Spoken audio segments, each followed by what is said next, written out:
Assalamualaikum warahmatullahi wabarakatuh. Kali ini saya akan membacakan sebuah cerita rakyat dengan judul Toakala Sang Legenda Bantimurung. Bermula ketika lahir seorang putri yang cantik jelita di kerajaan Cenrana. Ia diberi nama Bisudaeng. Karena kecantikan dan kelembutannya, jangankan kaum lelaki pada zaman itu, binatang pun hampir semua tertarik dan akrab kepadanya. Tersebutlah seorang raja di kerajaan Toakala yang memerintah banyak kera. Ketika sunyi melarutkan semedinya, kecapi emas di pangkuannya itu sesekali terdengar menghenyakan alam Bantimurung. Maka teringatlah ia kepada Bisudaeng saat pertemuannya di pesta raga yang diadakan di kerajaan Marusu. Dalam semedinya ia pun menerawang.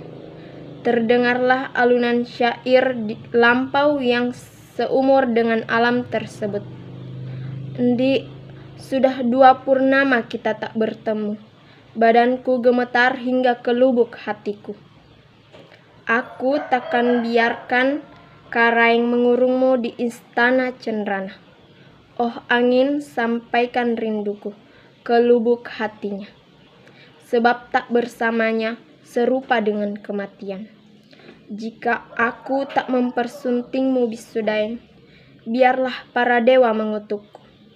Bisudaeng, oh Bisudaeng, aku bersumpah, kutuklah aku menjadi kera putih jika takdirku tak bisa mempersuntingnya.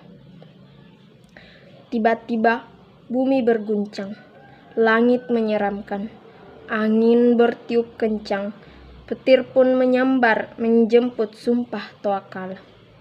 Melihat kejadian yang tiba-tiba itu, bala tentara Toakala datang dengan tergopoh-gopoh penuh keheranan. Katanya, "Ada apa Toa? Kenapa teriak-teriak yang menyebabkan alam bergemuruh? Padahal aku sementara mengintai Bisudaeng Toa. Lihatlah, di istana Cenrana selalu ramai. Bisudaeng betul-betul dikelilingi tahu kak balakna Cenrana," seru kera-kera tersebut. "Tapi kita pakai akal Toa," sambil sikapnya melirik pada tuannya, kata seekor kera yang diduga sebagai panglima dari kera tersebut. Tiba-tiba salah seekor kera meraih bendeh dan mengintai kerajaan Cenrana sambil mengelus-elus badannya. Puto Bambang Riakbo bertanya pada temannya yang memegang bendeh, "Siapa yang kau lihat?" Dengan berbisik, Puto Maniri Balok menjawab, "Bisudaeng." Karena penasaran ingin melihat Bisudaeng, kelima bala tentara Toakala berebut bendeh tersebut. Puto Garese Ribulo berhasil merebut teropong itu. Sambil mengamati, ia pun berkata dengan kesalnya, Dede, kau bukan Bisudaeng, tahu lolo mandi di sungai." Dengan geram Toakala memanggil tentaranya beranjak dari tempat itu. Pada sebuah taman dekat Balak Lompoa, terdengarlah riuh merdu suara seorang wanita.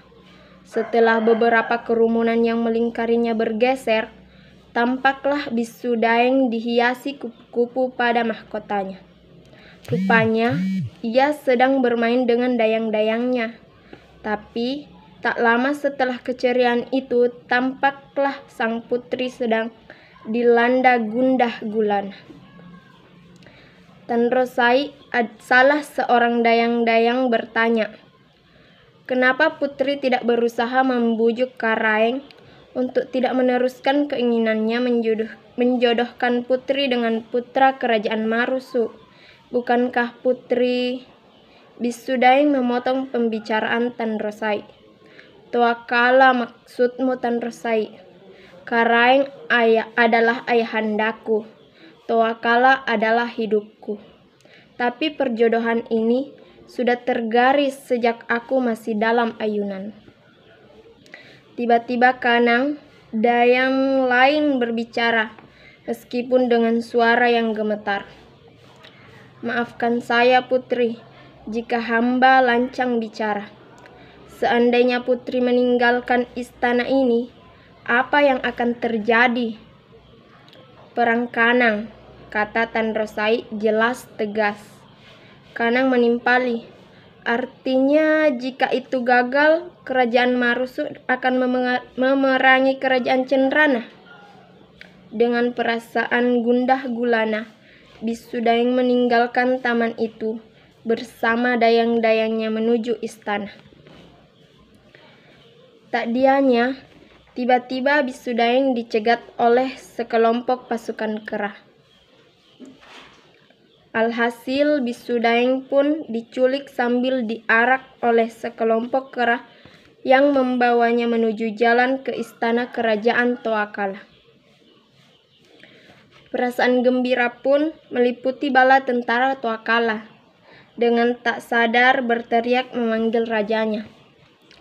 Toa, Bisu Daeng Toa. Toa, Bisu Daeng Toa. Sambil menggiring Bisu Daeng mendekat ke arah Toakala yang sedang terkesima. Perasaan Toakala menjadi tak menentu. Sambil menatap dalam pada Bisu Daeng, berkatalah ia dengan suara dingin dan gentar.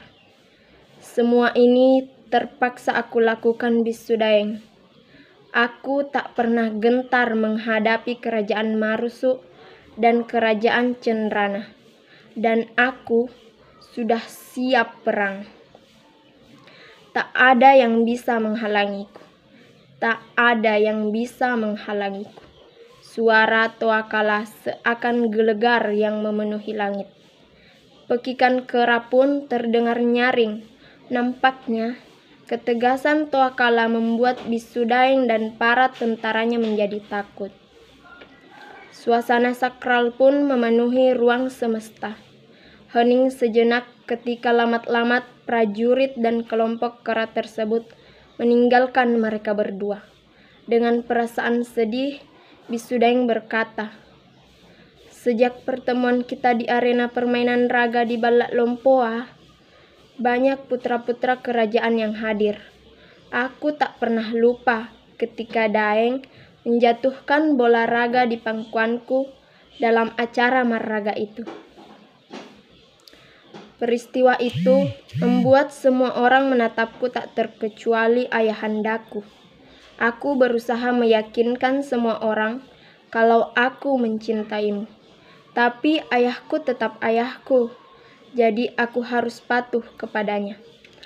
Toakala lalu berkata, belum cukupkah bukti cinta itu pada semua orang ketika dengan sengaja menjatuhkan raga itu di pangkuanmu? Ingatkah engkau dengan sutra ini? Ku masih menyimpannya, Ndik. Selendangmu ini lebih dari hidupku. Di tengah pergulatan hati Bisu Daeng tentang perjodohannya, kepatuhan pada ayahandanya, sekaligus cintanya yang juga mendalam pada Toakala, mengantarnya untuk sampai pada sebuah keputusan pasrah lewat tantangan yang akan dimintanya pada Toakala. Bisu Daeng pun berkata, jika demikian, bisakah Daeng mengabulkan permintaanku sebagai mahar kepermaisurianku? Apa itu, Ndik? Toakala menyambung pembicaraan Bisu Daeng dengan sigap dan cepat. Bendung 7 mata air di kerajaan Simbang, dan buatkan aku permandian air terjun di Jeknek Taesa. Pinta Bisu Daeng terbata-bata. Toakala menimpali dengan tegas. Jangankan air terjun, Dinda, istana berlapis emas pun akan aku buatkan.